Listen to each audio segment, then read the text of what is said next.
So a major trucking company just went bankrupt. But look, this isn't just a case of one company's bad luck.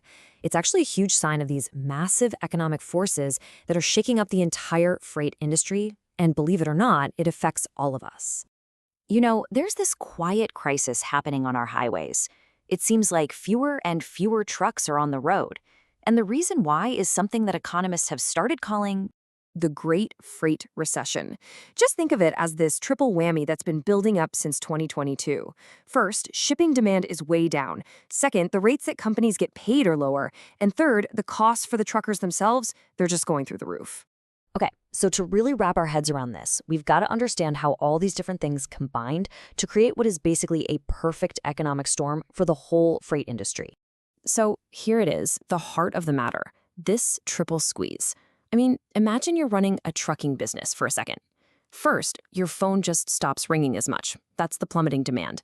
Then, for the few jobs you do manage to get, you have to bid lower and lower just to stay competitive. And all the while, the price of diesel, paying your drivers, even just insuring your fleet, it's all climbing higher and higher. It is a total recipe for disaster. And we are not talking about a small dip here. We are talking about a 25% plunge in long-haul demand in just the first 6 months of 2025. I mean, a drop that steep, it just sends shockwaves through the entire system. But you know, these aren't just abstract numbers on a screen. They have very real-world consequences. So let's put a face to the statistics and look at one company that got caught right in the middle of this storm, Bulmaks Inc. Now, Bulmaks wasn't some small-time operation. This was a family-owned business out of Illinois, and they've been on the road since 2012. They had a whole fleet of 170 trucks, and they were crossing all 48 contiguous states. By any measure, these guys were a serious, established player in the game. And this is where it all fell apart for them financially. The company had about $2 million in assets, what they owned, but they owed almost $7 million. When your debts are more than 3 times your assets, well, you are right on the brink of collapse.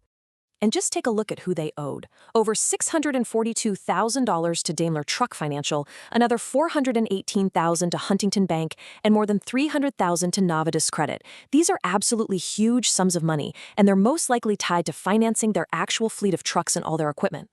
So here's the timeline of their final journey. They were founded back in 2012, and they rode the waves of the economy for more than a decade. But on January 5th, 2026, they had no choice but to file for Chapter 11. And the reason they gave for it? It's the exact story of the Great Freight Recession, a massive drop in their income while their costs just kept on climbing. Now, it would be one thing if this was just about one company that maybe made a few bad decisions, but it's not. The story of Bulmaks is really just a symptom of a much, much wider problem that's affecting the entire industry. In fact, get this. Just a week after Bulmaks, STG Logistics also filed for Chapter 11. And this was a giant, the largest freight bankruptcy of 2026 so far, with a jaw-dropping $1.2 billion in debt on the line. And this didn't come out of nowhere.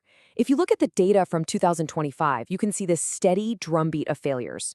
20 bankruptcies in the second quarter, 21 in the third, and another 18 in just the first 2 months of the fourth quarter. It was just company after company hitting a financial brick wall. So with all this bad news, the really big question is, where does the industry even go from here? Let's take a look at what some of the experts are predicting for the road ahead. Well, there is a little bit of optimism out there, but it's cautious. Doug Wagner, he's the CEO of Echo Global Logistics, he thinks the industry might finally be in the late stages of this recession. He's predicting a potential recovery, but not until after the first quarter of 2026. But, and this is a really big but, he adds a super important piece of context. He points out that January and February are always the slowest months of the year for trucking.